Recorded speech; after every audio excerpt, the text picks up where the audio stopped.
Jon Snow contre Aragorn, qui gagne?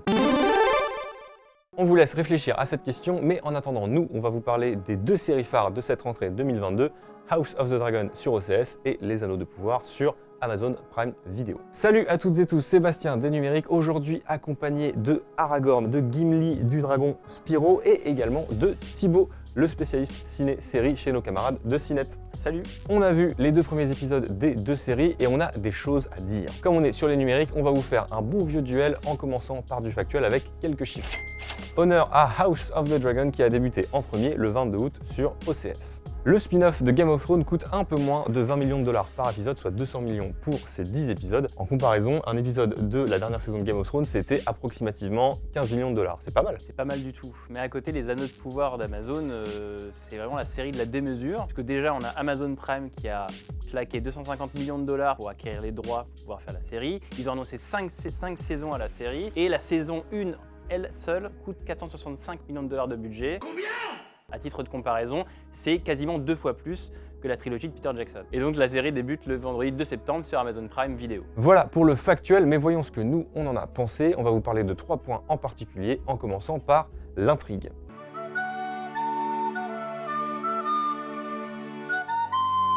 L'histoire de House of the Dragon se déroule donc 172 ans avant les événements de Game of Thrones et nous présente les prémices de la danse des dragons, une guerre civile qui va causer l'effondrement de la maison Targaryen. Attendez-vous donc à beaucoup d'intrigues politiques, des histoires de succession, de trahison.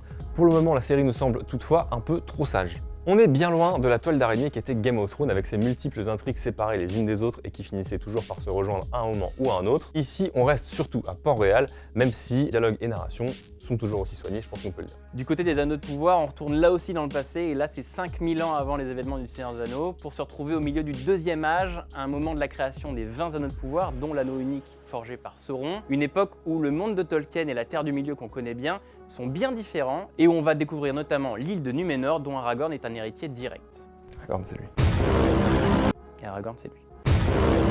L'histoire se concentre plus sur le parcours de la jeune Galadriel et la menace d'un retour de Sauron, mais la série a vraiment une structure chorale avec une multitude d'intrigues et de personnages qui s'enchevêtrent véritablement, un peu comme dans le film de Peter Jackson. Plein de points de vue assez riches, assez fourre-tout, qui font bien ressortir un aspect un peu série-monde qu'on aime bien dans le Seigneur des Anneaux. C'est un début de série, donc forcément c'est très explicatif et un peu bavard, mais ça reste prometteur et on assiste à des scènes et des événements de l'univers de Tolkien jamais vus à l'écran. Donc pour les fans, c'est un vrai bonheur. Donc avantage, je pense qu'on peut le dire, plutôt côté Seigneur des Anneaux. Avantage aux Anneaux de Pouvoir, oui.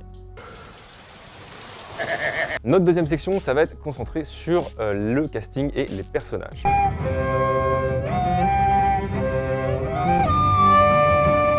Comme pour Game of Thrones, House of the Dragon fait majoritairement appel à des comédiens assez peu connus, à quelques exceptions près. On apprécie beaucoup la présence d'acteurs confirmés comme Paddy Considine en roi un peu trop vulnérable, Rhys Ifans en main du roi et surtout Matt Smith, l'ancien docteur de Doctor Who, reconverti en Daemon Targaryen, le frère un peu maboule du roi. Globalement, je pense qu'on peut dire que l'écriture des personnages est pour le moment le gros point fort de la série. Ils sont bien définis, ils sont parfaitement interprétés et surtout ils sont assez attachants malgré leurs faiblesses qui sont pourtant assez évidentes. Comme dans Game of Thrones, il y a ce sens du tragique un peu shakespearien dans House of the Dragon et on croise les doigts pour que ça reste comme ça. Pour le coup, l'approche est un peu différente pour les Anneaux de Pouvoir qui a surtout fait le pari d'acteurs et d'actrices peu connus du grand public. Moi, je trouve ça personnellement assez rafraîchissant de voir de nouvelles têtes et de la diversité, notamment le rôle de la jeune hobbit Nori qui est très attachante et adorable, celui de l'elfe sylvain Arondir qui est très cool et surtout le nain Durin 4 qui est aussi assez drôle à voir enfin à l'écran. On retrouve aussi des versions plus jeunes de personnages qu'on a déjà vus dans le Seigneur des Anneaux, donc notamment Galadriel et le jeune Elrond.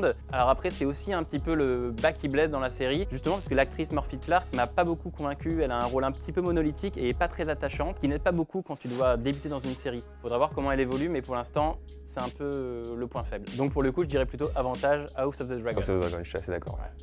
Ouais. Dernier point qu'on va voir ensemble, c'est la direction artistique.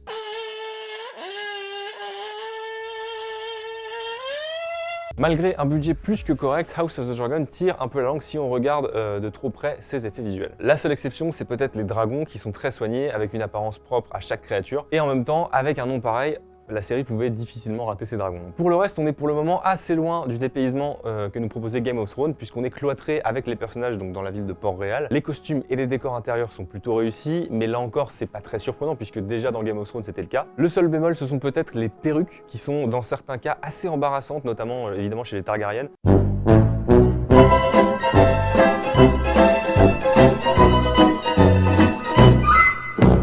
On est assez loin de l'élégance que pouvait avoir Daenerys par exemple Très dans loin. la série originale. Je crois que c'est un peu moins le cas côté Tolkien. Un tout petit peu moins le cas puisqu'Amazon a mis la tuile, on en a parlé et ça se voit. La série pose son ambition dès les premières minutes, enchaîne les moments et les scènes impressionnantes et la réal de Juan Antonio Bayona, celui qui était derrière quelques minutes après minuit, donne vraiment du souffle et cette dimension d'émerveillement qui convient justement très bien à la série. L'immersion est totale et les divers environnements qui mélangent décors réels et CGI marchent très très bien jusqu'au moindre petit détail des costumes qui sont vraiment sublimes. Surtout, le monde des Hobbits est une petite merveille d'inventivité et celui des nains est pour l'instant à tomber par terre. Décor, caractère, histoire, coutume, les fans seront ravis de voir enfin la Moria à la belle époque. Du coup, sur ce troisième point, je pense qu'on va être d'accord pour dire qu'on est plutôt Team Tolkien. Team Tolkien. Évidemment, avec des moyens pareils, moi aussi j'y arrive. C'est l'heure maintenant donc de faire le bilan.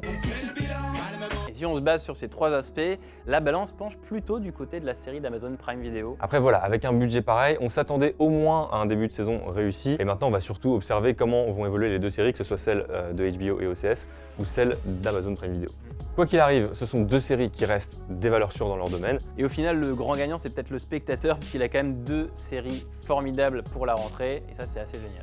Maintenant, on aimerait bien savoir ce que vous en pensez. Est-ce que vous attendez plus de House of the Dragon? Est-ce que vous attendez plus des Anneaux de Pouvoir? Dites-nous tout en commentaire, on vous lira. Après bon, on est d'accord, de toute façon, Aragorn explose Jon Snow en fait. On est d'accord, il n'y a pas de débat. Quoi. Jon Snow est mort déjà. Une fois. Mais il revient. Aragorn n'est pas mort. Mais il revient, puisque c'est le retour du roi. Jon